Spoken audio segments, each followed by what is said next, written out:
You want answers? I think I'm entitled. You want answers? I want the truth! You can't handle the truth. It's futile to write about what's happening, to, write about the wars and the police state, the lack of our civil liberties, as long as the event that set those in motion itself can't be analyzed. And, of course, we talk about 9/11. If you just look, anybody that looks at the World Trade Center towers for 15 seconds, you realize these are not buildings falling down. There's no sign of a building falling down. They're blowing up. And anybody that looks at it for 15 seconds should be able to see the difference between a building that's falling down and one that's blowing up. And so Americans can't even use their own eyes. Do you see what I'm saying? And then we have this fantasy figure, Sheikh Mohammed. Now, they said that bin Laden was responsible, but now it's this Sheikh Mohammed, the guy they waterboarded 183 times until he finally confessed to being the mastermind of 9/11. Now, if you look at this, it makes no sense because look at this guy's feats. Sheikh Mohammed outwitted all 16 U.S. intelligence agencies along with those of all U.S. allies, including Israel's Mossad. So no intelligence service on Earth, nor all of them combined, was a match for Sheikh Mohammed. He outwitted the National Security Council, Dick Cheney, the Pentagon, State Department, NORAD, U.S. Air Force, Air Traffic Control.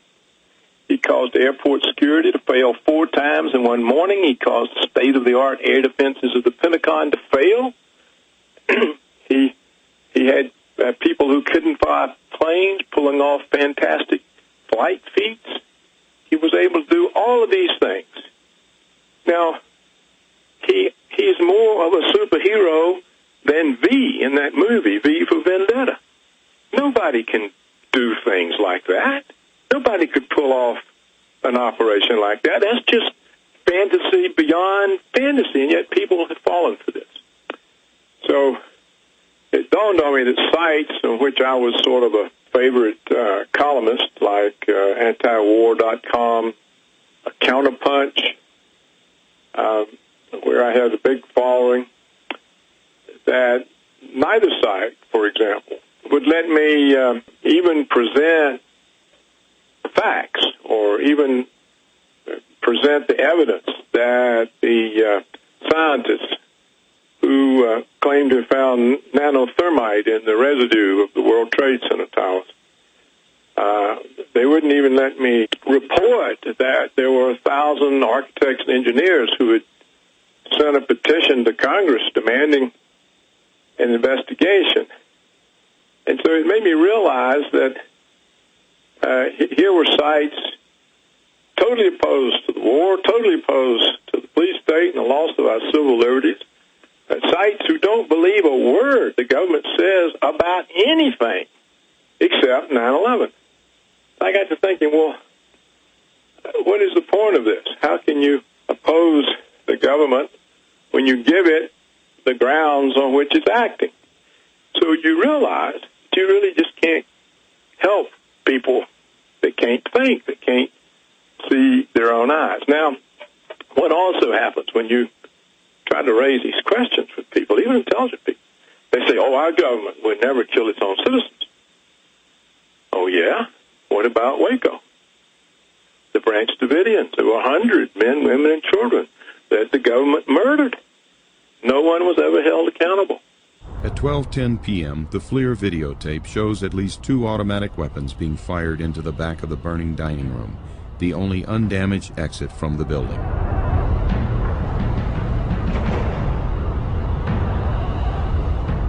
And what we have is we have men firing automatic weapons, and they're firing into the burning building. I cannot remember something more sickening that I had to do to witness this. According to the Justice Department report, at least 15 people were found shot to death at this location. They say, oh, well, it was all the Branch Davidians' fault. But the government would never have a plot like 9/11. Well, what about Operation Northwoods? Anybody can read about this. This was a plan designed by the Joint Chiefs of Staff, General Lyman Lemitzer.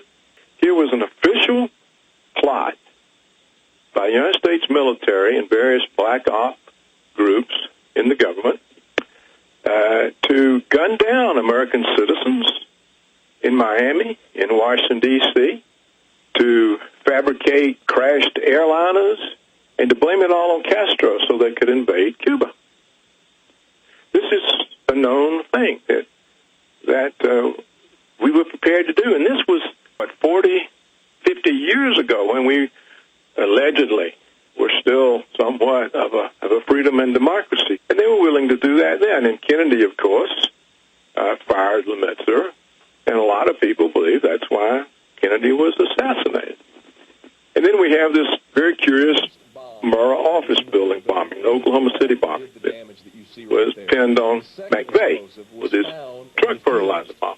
Well, General Parton, who was head of Air Force Munitions, spent his life developing, testing explosives for the Air Force. He put out a very thick report in which he said that building was blown up from the inside out. And it most certainly was not blown up by a truck bomb. The truck bomb of that sort, 60 feet away, couldn't possibly have done the damage and produced the outward explosions and the structural damage to those reinforced concrete columns. In fact, what we were told at the scene a few minutes ago was that, in fact, 2 different explosive devices were found in addition to the one that went off. So a total of 3. A total of 3. Now confirmed through federal authorities that a second bomb has been found inside that federal building in Oklahoma City. So here was a real expert who put it on the line. It had no impact whatsoever. He sent it to the Congress. He tried to talk to them. It was just all deep-sixed. So what you have is a situation where it's impossible for experts even to bring facts, not just to the public's attention, but to the attention of people in government who are supposed to be overseeing the government, such as the various congressional committees. So when you have that type of a situation, you know what has become of truth? It simply disappeared. You can't. It can't even get into the arena where various material interests operate. The people fall for anything. The most absurd explanations and fantasies they accept as if they were actually real, and yet they're completely deaf to experts, to facts, and so you can't help them. So I came to the conclusion that since 9/11 essentially cannot be discussed, and since people believe that they were attacked by Muslims and that we have to have police state powers to protect us from more attacks, that really nothing can be done. And so I said it's futile and pointless. And then about that time I saw the latest poll that said 59% of the American people, that's 3/5 of the population, are ready to go to war with Iran. The people are just so gullible. The government represents the powerful, moneyed interest groups that finance the political campaigns. As I said in my sign-off article, money has replaced everything. And people will do anything for money, lie, cheat, steal.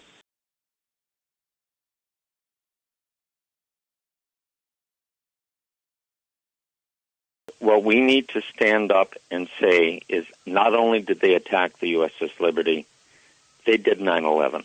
Mm-hmm. They did it. That it is 100% certain that 9/11 was a Mossad operation, period.